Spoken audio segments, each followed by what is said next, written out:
Aujourd'hui, j'avais envie de te parler de la roulette, mais sous un autre angle. Tout le monde parle de méthode, tout le monde parle de stratégie financière. La roulette est souvent très mal vue. Le joueur en général, quand je dis la roulette, c'est le casino, c'est l'argent facilement gagné, ce qui est une erreur, je suis pas d'accord avec ça, mais voilà.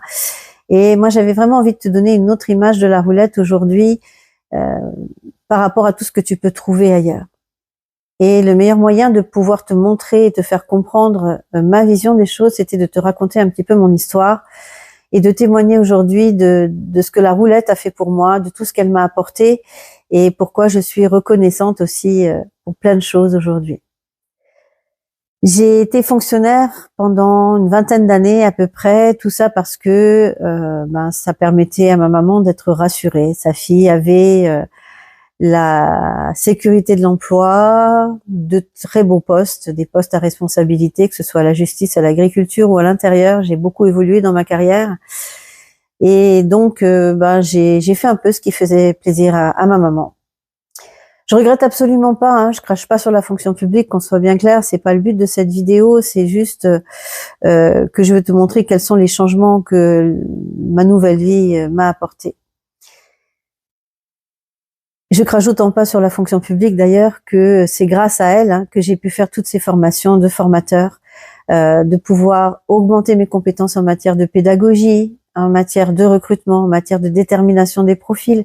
J'ai été membre de jury, j'ai fait passer les concours, j'ai préparé les personnels à un changement de carrière. J'ai toujours été dans le changement, j'ai toujours été là pour accompagner et je regrette pas tout ce que j'ai acquis pendant toutes ces années, pendant ces 20 ans. Qui ont fait de moi ce que je suis aujourd'hui. Mais au décès de ma maman, j'avais plus envie. J'avais plus envie, j'étais plus alignée avec ce que je faisais. Je l'ai vu trop souffrir pour me dire que je restais dans un métier qui me convenait plus, avec des directives qui me convenaient plus, un gouvernement qui me convenait plus. Et j'ai pris la décision de tout quitter, de tout lâcher, de partir. Et bien sûr, j'ai fait comme tout le monde, j'ai misé sur la sécurité, j'ai demandé une mise en disponibilité à ma hiérarchie. Cette mise en disponibilité, elle est renouvelable tous les ans et aujourd'hui, voilà, j'arrive bientôt au terme des 5 ans et j'ai d'ailleurs, pour information, déposé ma demande de démission à l'administration pour pouvoir vivre la vie que je souhaite. Ce déclic, je l'ai eu bien sûr au décès de ma maman parce que j'ai pas supporté la souffrance pendant 7 ans de cancer.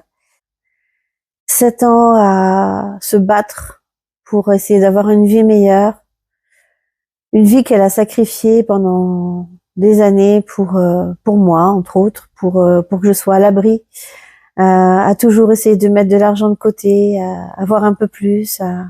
Alors on a profité, bien sûr, pendant toutes ces années, mais elle n'a pas réalisé ses rêves, elle n'a pas fait le voyage autour du monde qu'elle avait envie de faire. C'était toujours, plus tard, quand je serai à la retraite, quand je serai à la retraite, je ferai ça, quand je serai à la retraite, je fais ça. Et puis finalement, les plus tard se transforment en jamais. Et puis la maladie est là et après t'as plus la force de faire quoi que ce soit. Voir le regard d'un mourant sur un lit de mort, en train de se dire j'ai passé tout ce temps-là à travailler, à faire un boulot alimentaire, tout ça pour ça en fait, et j'ai pas réalisé mes rêves, j'ai pas vécu. Ça m'a été insupportable. C'est pour ça que j'ai tout quitté, je suis partie, j'ai largué mon travail, j'ai largué mon copain, j'ai vendu mon appartement. Et par sécurité, je suis venue m'installer près d'un casino parce que les dernières discussions que j'ai eues avec les agents qui étaient dans mon service, c'était de me dire, mais qu'est-ce que je fous là en fait? Je suis payée 2700 € brut, 2400 € net pour travailler 8 à 10 heures par jour pour des gens qui en ont rien à foutre. Un service public qui reste aujourd'hui tout relatif. Heureusement que j'avais les personnels que j'avais parce qu'ils étaient extraordinaires et je me battais aussi pour eux. C'était déjà ça. Mais j'avais plus envie. J'avais plus envie de ça. J'avais juste envie de profiter de la vie en fait, d'être libre, de me lever à l'heure que je voulais, d'aller faire des balades en forêt, et puis de faire mon deuil tout simplement parce que ben, j'adorais ma maman. Alors oui, je suis toujours très émue quand je parle de ma maman, donc du coup, excuse-moi, j'étais obligée de couper la vidéo. En fait, ce que je voulais te dire comme message aujourd'hui, c'est que la vie, elle est trop courte pour se faire chier à faire un boulot que t'aimes pas, un boulot alimentaire juste parce qu'il faut payer des factures, être obligé de passer son temps à courir derrière l'argent, et plus tu cours derrière lui et plus il se barre en fait. Et que c'est important dans sa vie de trouver tout simplement ce qui te rend heureux, ce qui te fait vibrer, même si peut-être ça te rapporte moins d'argent que le boulot que tu as actuellement. Le temps, c'est la seule chose que tu pourras jamais acheter, remplacer, revivre. Et les souvenirs, c'est la seule chose que tu emportes avec toi de l'autre côté. Et c'est pour ça que je voulais témoigner aujourd'hui, parce que en quelque sorte, la roulette a changé ma vie. J'ai transformé ce chagrin et cette période où j'étais au fond du fond, hein, je l'ai déjà dit, j'étais prête à aller retrouver ma maman parce que la vie n'avait plus aucun sens pour moi. Et puis bon, voilà, il y a eu la présence de mon petit lapin qui a fait que j'ai pas pu, voilà, le laisser. Et puis ensuite, un petit chat errant qui est venu squatter chez moi, que j'ai commencé à nourrir et que je peux toujours pas abandonner aujourd'hui. Et j'ai vu la vie autrement grâce à plein de petites synchronicités, plein de petites choses différentes. Et surtout aussi grâce à la roulette qui m'a permis d'avoir de l'autonomie, de la liberté et progressivement de remplacer mon salaire. Alors non, hein, c'est pas magique, ça s'est pas fait du jour au lendemain. J'ai mis plus d'1 an, ouais, pour vraiment bien stabiliser. 1 an où j'ai fait toutes les conneries que t'as pu faire. Augmenter les jetons quand j'étais en train de creuser le découvert. Me dire qu'il me fallait plus d'argent, ne pas m'arrêter parce que j'en voulais toujours plus, parce que je me disais que j'étais capable d'aller au-delà. Enfin, toutes les conneries qu'on peut faire à la roulette et qu'aujourd'hui je fais plus parce que j'ai corrigé tout ça. Pendant 1 an, j'ai tout tenté parce que de toute façon, j'avais qu'une envie, c'était de suicider mon argent parce que comme je te l'ai dit dans une des vidéos, le but pour moi, c'était quand j'avais plus d'argent, j'allais rejoindre ma maman. Et donc j'ai fait du jeu kamikaze, j'ai fait du gambling, j'ai fait plein de choses pour tout tenter. Et puis, au fur et à mesure, j'ai corrigé mon jeu, j'ai corrigé mon comportement. J'ai apporté des optimisations à la méthode que mon père avait créée il y a 30 ans. Et je me suis rendu compte que, en étant discipliné, en ayant de la rigueur, en ayant un véritable objectif de vie, une véritable motivation, et en affectant vraiment des dépenses, cet argent à des dépenses utiles, eh bien mon jeu était en train de changer. Eh bien tout simplement, l'univers faisait en sorte aussi que j'avais toujours des entrées quand il y avait des sorties. Et donc du coup, j'ai fait plus attention. J'ai apporté des optimisations à mon jeu, à la méthode que mon père avait créée il y a 30 ans. Et j'ai surtout apporté beaucoup d'optimisation à mon comportement, le mindset, la vibration. Parce que depuis le décès de ma maman, j'ai au moins appris ça. C'est une compétence en plus, c'est à manifester ma vie de rêve, à manifester la vie dont j'ai toujours rêvé, que j'ai toujours voulu pour moi, et surtout à pouvoir respecter mes valeurs, et ma valeur première, c'est la liberté. C'est la raison pour laquelle je me suis jamais mariée, j'ai pas d'enfants. J'ai horreur de l'engagement. Je comprends les gens qui me disent, je veux pas acheter ta méthode en 3 fois parce que moi j'ai pas envie de m'engager sur un contrat, j'ai pas envie de prendre un crédit, et je le comprends complètement parce que moi j'ai horreur de ça. Le seul crédit que j'ai pris dans ma vie, c'était pour acheter l'appartement dans lequel je vivais avec ma maman parce que je voulais absolument pas qu'elle me donne l'argent, je voulais qu'elle profite de cet argent justement pour voyager, chose que malheureusement elle n'a pas faite. Mais voilà, c'est des choses que je comprends, et parce que justement j'aime pas l'engagement. J'aime être libre. Excuse-moi, à part d'avoir pleuré, j'ai le nez bouché, mais ça fait partie des aléas du direct.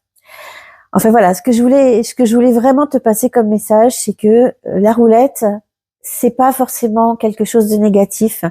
Si tu sais en faire un outil que tu vas utiliser avec compétence, avec savoir-faire, tu peux en faire vraiment quelque chose de chouette. Et tu peux te permettre de faire des compléments de revenus en faisant des gains réguliers, en acceptant bien sûr les pertes, ça fait partie du jeu. Hein. J'ai jamais dit qu'à la roulette on gagnait tout le temps, parce que j'entends des fois des retours. Je me dis mais les gens ils comprennent pas ce que je dis en fait. On gagne pas tout le temps, on gagne très souvent. Le but c'est de faire du gain régulier, de faire des pertes minimes que tu peux rattraper facilement sans essayer de te refaire. Parce que quand tu essaies de te refaire, c'est la merde. T'as pas la bonne vibration, t'as peur, t'es dans le toujours plus, et donc en général c'est voie l'échec. Et si tu sais travailler en fait sur tout ça, sur tes blessures, sur ce que tu dois changer, sur la vie que tu as envie d'être, sur la personne que tu as envie de devenir, le joueur ou la joueuse que tu veux être. Et si tu as effectivement les bons outils, les bonnes stratégies financières, parce qu'il faut pas jouer n'importe comment non plus.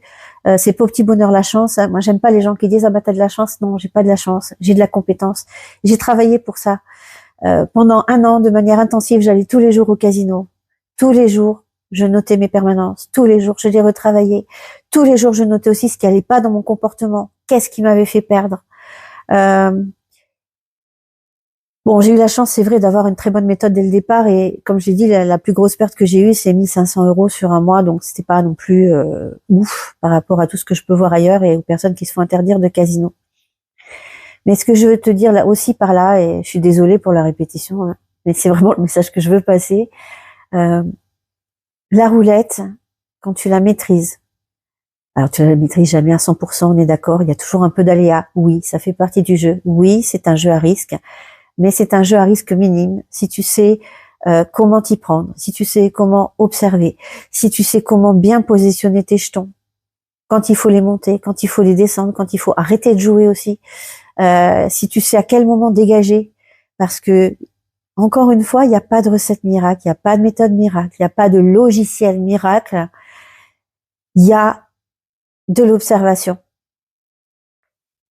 de l'écoute même, j'ai envie de te dire, écouter ce que la permanence te dit, ce que la permanence t'apprend, et il y a un bon raisonnement mathématique pour poser tes jetons, pour tes mises. Je parlerai plus tard dans une autre vidéo de la notion de mathématiques, d'arithmétique et de géométrie, parce que je vois que pour certains c'est pas vraiment acquis, donc je reviendrai là-dessus dans une autre vidéo. Mais voilà, en tout cas le message que je voulais te passer aujourd'hui, c'est celui-là. Et c'est pour ça que j'ai décidé à partir du mois de mars de mettre en place des formations pour apprendre aux gens tout ça, aux joueurs qui ont envie vraiment de faire du jeu responsable, des gains réguliers, mais des petits gains. En fait, t'as pas besoin d'aller viser des extra games, des 600, des 1000, 2000, 3000 €. Qu'est-ce qui te perd en fait? C'est quand tu joues comme un sauvage ou une sauvage et que tu dis j'en veux toujours plus, je peux aller plus loin. Et puis en fait, tu repères tout, tu repères ton capital, tu perds tes bénéfices, tu remises, tu recaves et en fait, t'obtiens un résultat de merde, quoi, tout simplement. Donc voilà, j'espère en tout cas que cette vidéo t'aura plu. J'espère que tu seras resté jusqu'au bout. N'hésite pas à me faire tes retours, à me dire aussi quelle est ta vision de la roulette, parce que voilà, moi j'en ai marre qu'on me parle toujours de la roulette comme quelque chose de moche, de négatif. Le jeu c'est moche, le casino c'est moche. La roulette, ça peut sauver une vie. Moi, ça a sauvé la mienne en tout cas. Ça m'a permis d'avoir de nouvelles vies, de faire vraiment des choses qui me plaisent. Quand je vois qu'aujourd'hui, les 80, 100 € que je gagnais en une journée en me faisant chier, excuse-moi l'expression, mais c'est un peu ça. Et que je peux les gagner en 15 minutes, 30 minutes, même 1 heure. Et que j'ai tout le reste du temps pour faire ce que j'aime, pour profiter des gens que j'aime. Et je peux que dire merci la roulette, en fait. Voilà. Si tu aimes ce genre de contenu, tu sais ce qu'il te reste à faire. Tu likes, tu partages, tu commentes. À bientôt.